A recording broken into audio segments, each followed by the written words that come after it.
I guess it's 4:35. I think it's supposed to start at 4:30. Is that correct? So I assume everybody that's coming is here. Well, thanks for coming. It's good to be here. It's kind of interesting. I was a while back, but I used to sit out there, and now I'm up here. It kind of feels weird. So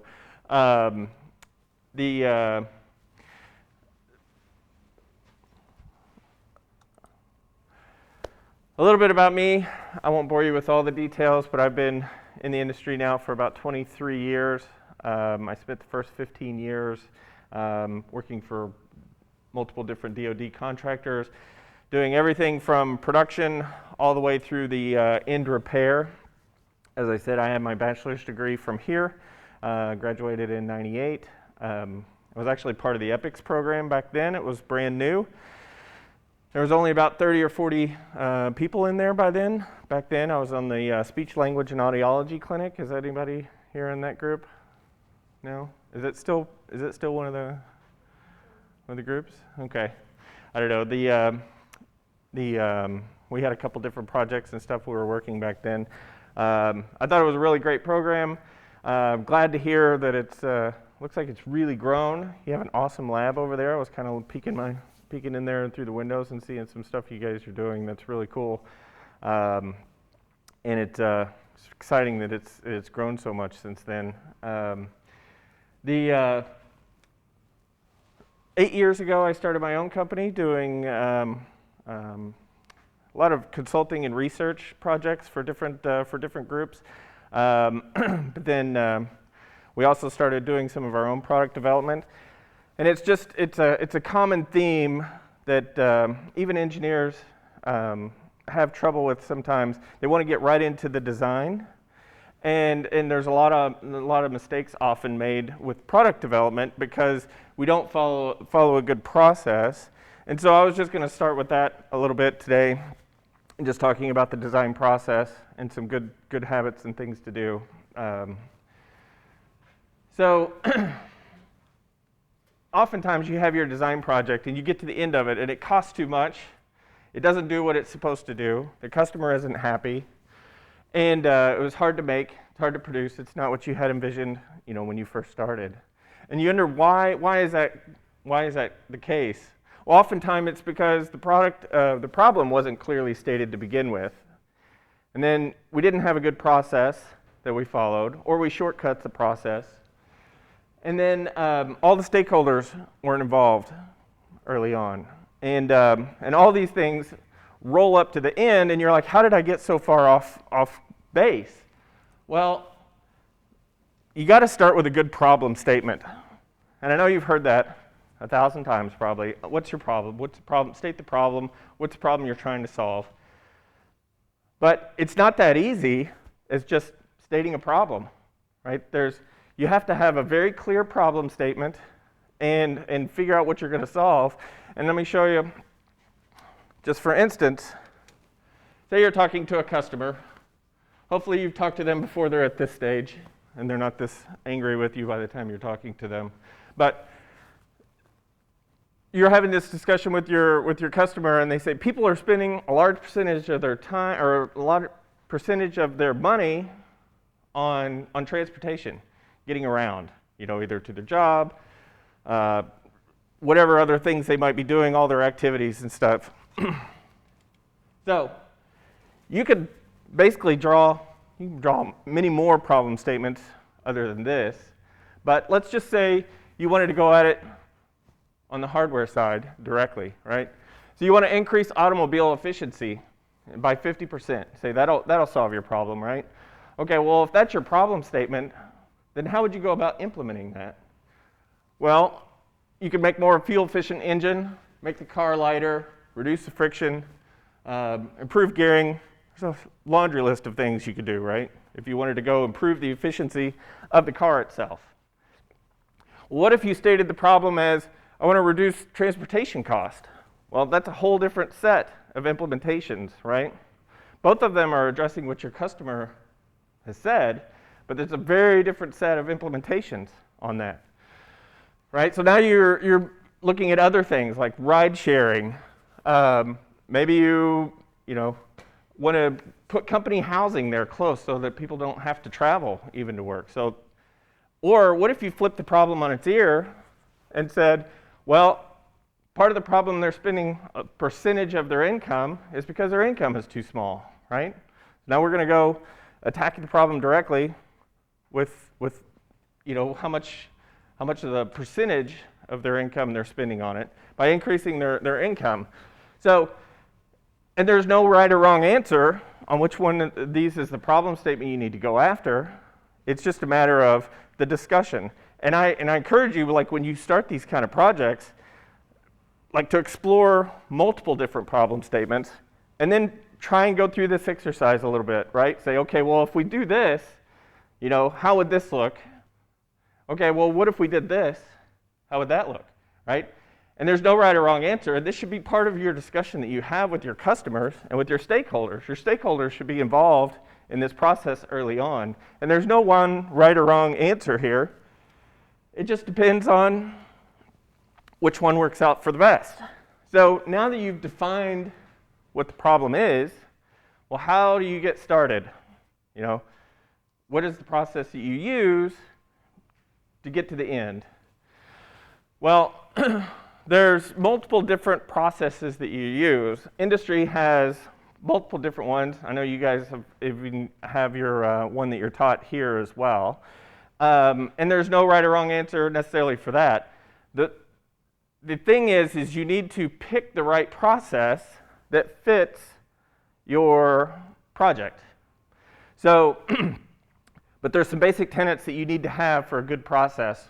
One, you need to have good requirements, and you need to document them, and you need to develop them, and you need to track them. Maturity design reviews, that means you're not just going to have one design review with your customer. You're going to have multiple design reviews.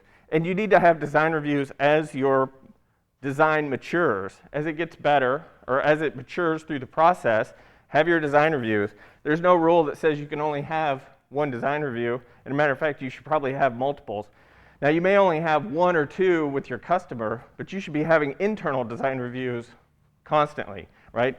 Take your requirements, take your problem statement, and constantly be comparing your design against those. Against those. And which one of these are three examples of different types of processes that you could follow. And it really depends on how well your technology is known.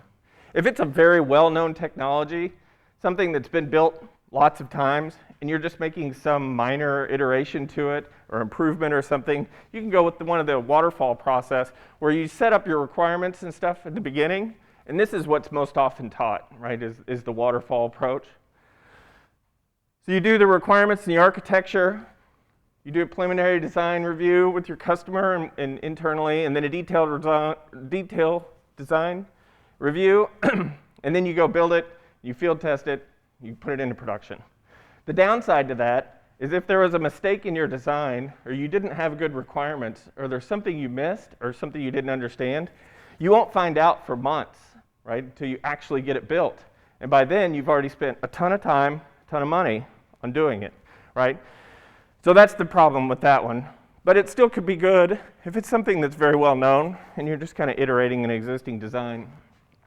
A spiral would be the complete opposite end of that, right? This is brand new technology, something that's never been built before. You're not real sure what the end product is going to look like. So you're iterating that design. So you're going to come up with some preliminary ideas, some preliminary requirements, and you're going to go build some proof of concepts. You're going to go test those things, try them out, see if you like them, and then go back and iterate your requirements and stuff again. And you go through that process, and you iterate those very quickly, not in months, but like in days and weeks, right? So it's a very quick turnover. The incremental project timeline is much more for like very large, complex programs. Like if you were going to go, Purdue was going to build a space shuttle, you would want to do something incremental, right? Because there's so much complexity in the design. It is difficult. Like you can't just go, sit down and decide one day you're going to design a space shuttle, right? You're going to have to do incremental parts that all get designed and tested individually, and then they all start coming together at the end to make your end product.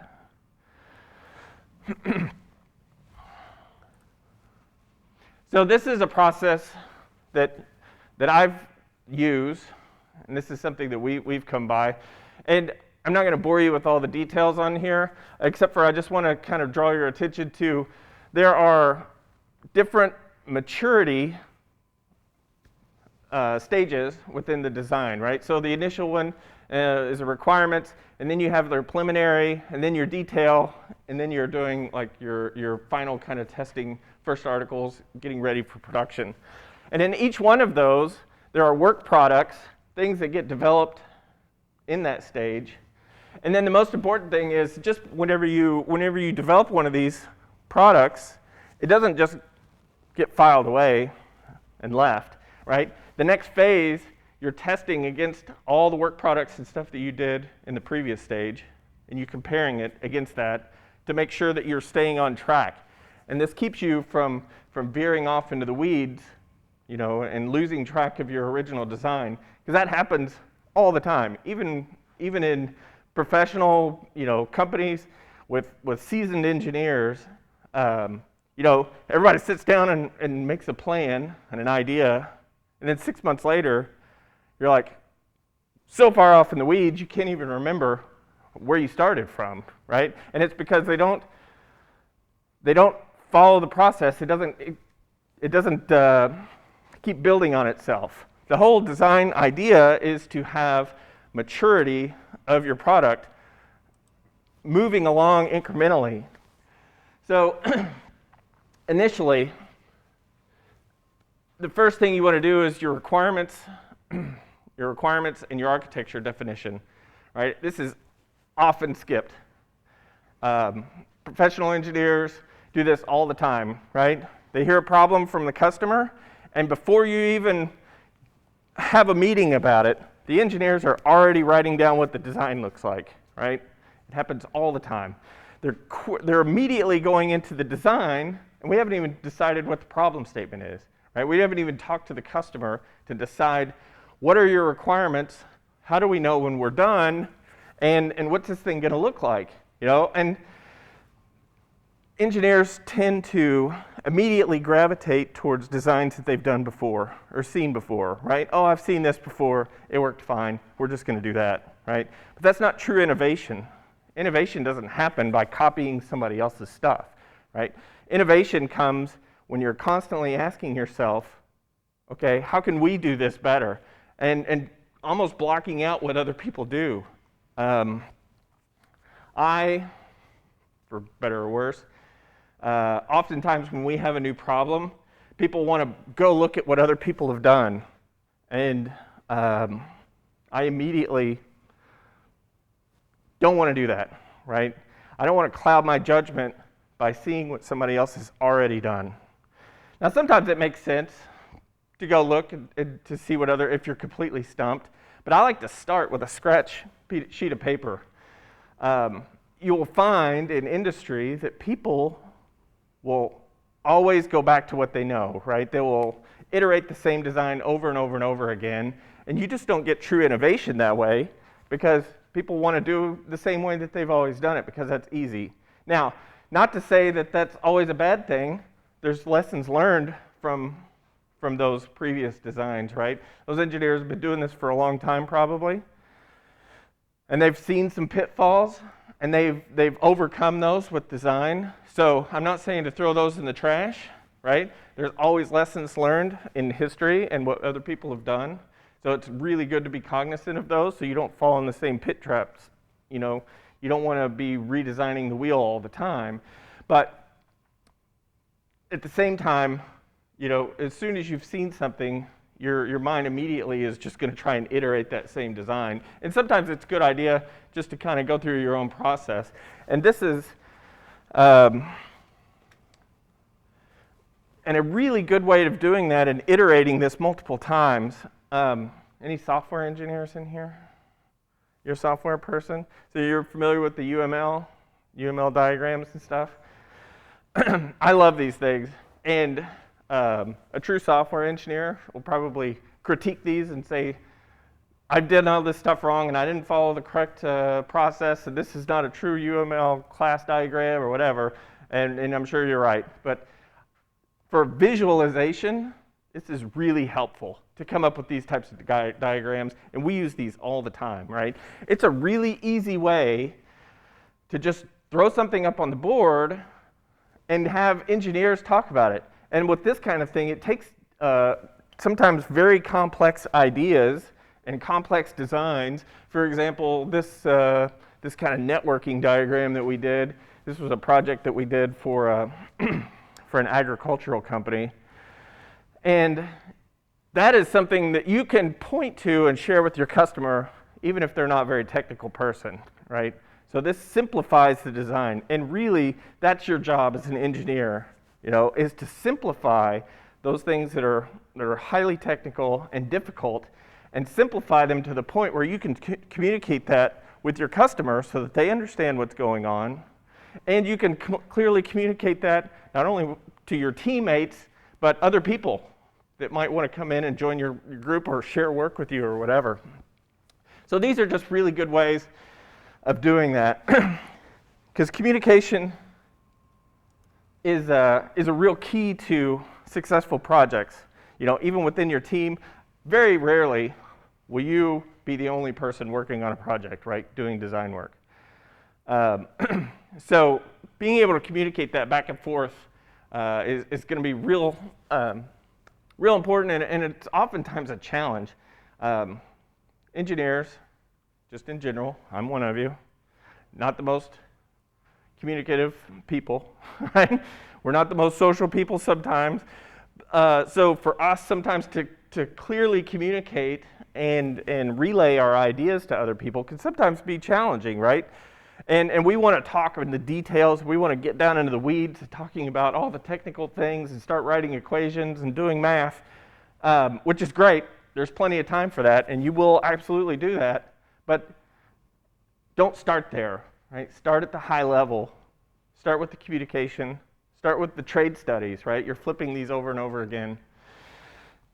And this is the other thing that is often overlooked and missed. This is one slide on here, but I'll tell you, whenever I was at Raytheon, I spent over a week. I did a week's off-site training just in requirements. Like, there was a bunch of systems engineers there, and that's all we did for a whole week was just talk about requirements, right? Wouldn't say it was the most fun week I've ever had in my life. That was not that was the most enjoyable thing, but it was important because requirements are important, and it is a great idea to have some sort of a plan, right? And some way of tracking the plan. So a good requirement, and this is just an example. This is how we've done it with something in the past. Is listing your requirements, and you can break them into groups. Like, I like to break them into like functional requirements, and then like performance requirements, and then like physical requirements. So a performance requirement or a functional requirement would be like, it has to be battery powered, right? I don't want to plug this into the wall. It has to run on a battery, right? A performance requirement would be, it needs to operate for 4 hours continuously on one battery. And then an environmental or a size requirement would be, it has to weigh less than 2 pounds, and it has to be waterproof, submersible, IP67, submersible, and salt, fog, humidity, and vibration test, all of those kind of things. Those are like environmental requirements. And then you have interface requirements as well. Because there's a lot of times where your design is not standalone, right? You're a component that maybe goes into something else, right? So it's very important early on to understand and define all your interfaces, right? What am I going to plug into? What does it have to fit into? Who's going to handle it? Think about how the customer is going to use it, right? Are they going to carry it around? Are they going to put it in a backpack? Are they going to wheel it in a cart? Is it going to go in the back of the car? Is it going to go on a plane? Whatever, right? So those are all important things, and those need to be listed. And then not only do you need to list them, but then you have to figure out how you're going to test that at the end, right? How are you going to verify that your design meets these requirements? You need to have some sort of test for it. Every requirement should be tested, at the end at some point to verify that you're good. And then you can have all your discussion stuff and talk about it. There's no right or wrong things you can do. You can never have, you could have too much information, and it would be, overwhelming, and you'd never look at that document again because it's so, it's so huge. But the idea is just to make sure that you have enough information in here to communicate it. And then every time you have a design review, you need to go back and look at these requirements again. And you go one by one and say, am I still good? Or have I, lost the trail? And these are just some checklists. I think it's a good idea to have checklists for the maturity of the design. So these are just kind of little snippets. But SRR, that's a systems requirements review. So that's very early on. This is a discussion you have with your customer and then also internally with your design team before you get started. And you're just going to ask yourself, are all the requirements documented? Is the architecture complete? Have we got our cost bogey established? Have we decided, what this is going to look like?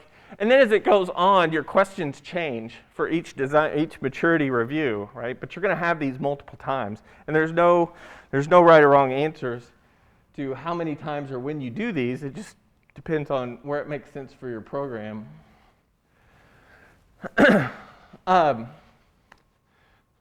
I just thought this quote was appropriate. That any darn fool can make something complex. It takes a genius to make something simple. And then I have my own much lesser quote, one shall never design a screw. Always, when you're looking at your designs, you should first look to see if you can buy something that already exists, that's out of a catalog, that you could fit in there, right? That should be the first thing you go look at. I mean, don't go design a screw. McMaster-Carr has 100,000 screws in a catalog. If it's not the exact one you had thinking about, then you should probably change your design to use one that's in that book, right? Don't design your own screws. And it's amazing. You'd think that would be a simple rule, but you would not believe how many people go off and design their own custom screws. And it's crazy. Because now it's like, I could have bought 1,000 of these for $5, and instead I've got one that costs $5, right? So just crazy things like that. And then modify. If you can't find exactly what you need, can I take something that exists already and slightly modify it to make it work for what I need? And it's amazing, like oftentimes you can go talk to your suppliers, and if you can make a good business case for them, they'll do it for you. They'll modify it for you. You're like, hey, I love this, but I just wish it had a Phillips head on it instead of a flat head. And they're like, yeah, okay, we'll do that. How many you want? Or I wish it was just a little bit longer. I wish it had a shoulder on it. Or, I wish this had slightly different specs to it. And oftentimes, they'll do it for you. You have to make a business case for it. But if you can show them it's a good idea, they'll oftentimes just do it for you. And then design is kind of your third step. Now, we're engineers. Hopefully, you're doing things that don't exist in the market already. And so you're going to do some design work, and that's what we do, right? We do design work. So there's always going to be design. But the key is to make a simplest design as you can.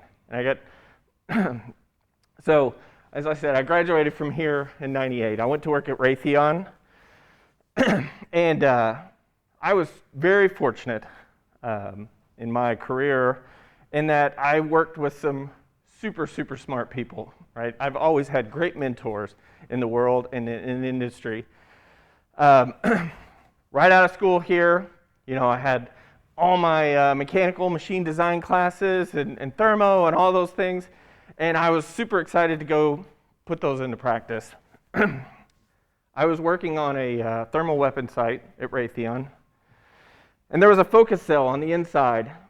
And during gunfire, this thing was rocking back and forth and it was moving, right? It was a real problem. We were failing all of our qualification tests. We couldn't get these things fielded. Customer wasn't happy, all these things. So first thing I did is I sat down and I spent 2 days, and I designed this self-actuating brake cylinder, mechanism, right? It was awesome. I was so excited. I used all the things that I learned here, put it into practice, took my design. I was so proud of it. I took it to a gentleman named Ron Hughes at Raytheon, and he'd been there for a very long time. He was a fellow at TI and Raytheon, so I don't know if you're familiar with the hierarchy, but that's basically the top of the technical chain. You know, I walked into his office and threw my design down on his desk, and I was like, I fixed the problem. I figured out how to do it, and I've showed him all the stuff, and he was very polite, and he sat there and listened to me. And he said, no, he was like, he goes, I just put an extra O-ring on the focus knob with a little extra durometer on it and increased the torque. He was like, it cost 10 cents. I implemented it 2 days ago, and it's already done and out. We're already into the next problem, right? So that's just my lesson in the simplicity of his design was way better than mine, right? I spent 2 days designing this very complex mechanism to solve a simple problem. He solved it with a 10-cent washer and an increased torque spec, right? And the customer was very happy because it was very easy to implement. We didn't have to go make new parts and wait weeks for it to get done.